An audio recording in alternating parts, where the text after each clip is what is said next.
হিন্দুস্তান ইসলামিস্তান হয়ে যাবে ইনশাআল্লাহ।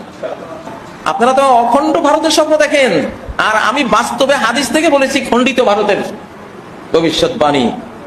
তাতুনা বিমুলুকিল হিন্দ বিসসালাসিল ওয়াল আগলাল, যে তোমরা মুসলিম বাহিনী ফিলিস্তিন থেকে এসে ইমাম মাহদীর নেতৃত্বে বা তারও আগে ভারতীয় রাজাদেরকে, হিন্দুস্তানের সরকারগুলিকে, একটা সরকার না, মুলুক, মালিক এক বছর, তার বহু বছর হলো মুলুক, সবগুলিরে মুঠা বেঁধে মুসলিমরা নিয়ে আসবে বেমুলুকুল হিন্দে বিসসালাসিল। সালাসিল হলো পায়ের শিকল, লোহার শিকল দিয়ে পা গুলি বেঁধে, ওয়াল আগলাল, আগলাল হলো হাত আর ঘাড়ে একসাথে করে যে বাঁধে ওইটা, এই দুইটা দিয়ে বেঁধে তোমরা অ্যারেস্ট করে নিয়ে যাইবা। এরা কি বলছে শুনছেন? এদের হাদিসে নাকি লেখা আছে এই হিন্দুস্তান এটা ইসলামের স্থান হয়ে যাবে। সেটা শুনুন, শুনুন এরা কি বলছে। কি রে বাবা, বলছে হিন্দুস্তান থাকবে না, এটা ইসলামের স্থান হয়ে যাবে একদম পুরোপুরি। তাই সেইভাবেই কি এগোচ্ছে, বাংলা থেকেই কি সেইভাবে শপথ নিয়ে এগোচ্ছে। শুনুন, কথাটা শুনলে বুঝতে পারবেন। হিন্দুস্তান ইসলামিস্তান হয়ে যাবে ইনশাআল্লাহ। আপনারা তো অখণ্ড ভারতের স্বপ্ন দেখেন, আর আমি বাস্তবে হাদিস থেকে বলেছি খণ্ডিত ভারতের ভবিষ্যৎবাণী।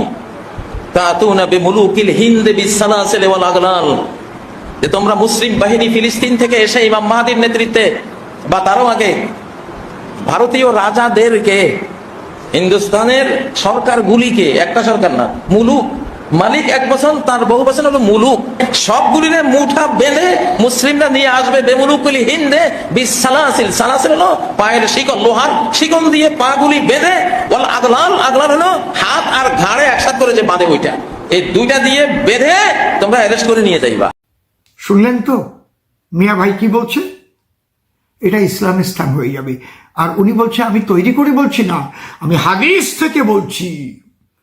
এই ভারতের যে রাজ্যগুলো, রাজাগুলো, এইগুলোকে কিভাবে বন্দি করে মুসলমানরা কোথায় কোথায় বেড়ে যাবে, শিকল বাঁধবে, সেগুলোও বলছে। দেখুন, বেশি দূরের খবর নয়, বনগাঁ জাহিরউদ্দিন জুনিয়র মাদ্রাসা, সেখানে পতাকা উত্তোলন হচ্ছে। সেখানে জয় হিন্দ বলা হয় না, বন্দে মাতরম বলা হয় না, বলা হয় নারায়ণ তকবীর। শুনুন, দেখুন।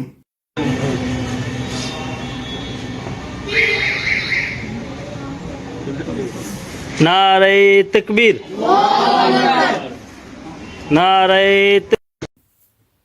দেখলেন, ভারতীয় জাতীয় পতাকা উত্তোলন করছে 26শে জানুয়ারি প্রজাতন্ত্র দিবসে। এরা বন্দে মাতরম বলতে পারে না, ভারত মাতা কি জয় বলে না, জয় হিন্দ বলে না। দেখুন, শুধু বৃদ্ধগুলো নয়, বাচ্চা থেকে এদের সেই শিক্ষা দেওয়া হয়। দেখুন, আমি প্রমাণ ছাড়া কথা বলি না। এই দেখুন, বাচ্চাগুলোকে নিয়ে যখন বাইরে র্যালি করতে বেরিয়েছে জাতীয় পতাকা সঙ্গে করে, তাদের মুখ দিয়ে কি শিক্ষা দিয়ে নিয়ে এসেছে দেখুন।